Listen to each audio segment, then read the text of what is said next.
हरिओम। जय बजरंगबली। आज पुनः एक बार फिर से योग प्राणायाम में मैं एक ऐसी विधि बताने जा रहा हूँ जो आपके शरीर के पैर के अंगूठे के नाखून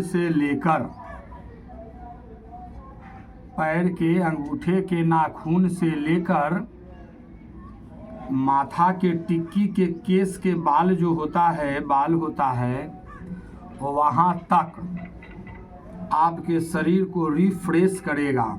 और यह रिफ्रेश करने वाला एक व्यायाम है। क्या है, आप लोग इसे देखेंगे। सबसे पहले तो हमने बताया था कि आप दोनों पैरों को यूँ इस तरीक़ा से ऐसे कर करके और आप ऐसे पकड़ लें और अपने नाक को ठेहुना में सटाएं, यूँ इस तरीक़ा से ऐसे। अब इसी में एक बताया गया है कि आप पीछे की ओर ऐसे आप मुड़ जाएं ऐसे, और आप इस तरीक़ा से कर लें और उठना है। और ये इन दोनों हाथों को इस पर रखना है, एड़ी पर ऐसे, और इस तरीक़ा से आप इसे कर सकते हैं। कुछ देर तक के आप ऐसे रहें। आपका कमर का जो दर्द है, उन दर्द में यह बहुत कारगर है व्यायाम। फिर इसी की तरह इसी में एक और है जिसके बारे में मैंने कहा, नाखून से लेकर केस तक।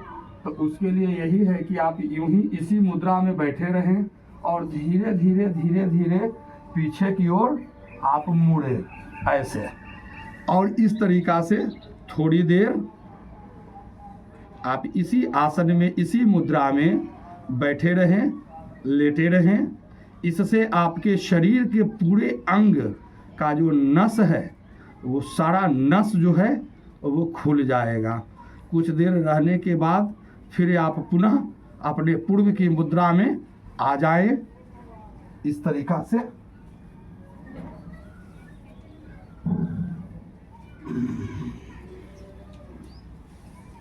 यूँ इस तरीक़ा से। बंधुवर, मैं समय समय पर इसीलिए बतलाता हूँ कि शरीर मांध खलु धर्म साधनम, अर्थात शरीर ही है जो धर्म का साधन है। लेकिन कैसा शरीर? स्वस्थ शरीर।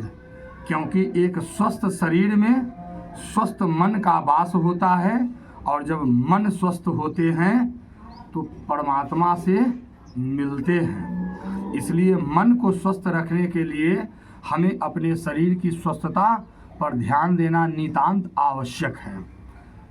इसलिए आप इन सब व्यायामों को किया करें, और धीरे धीरे, अचानक से होने की चीज़ नहीं है।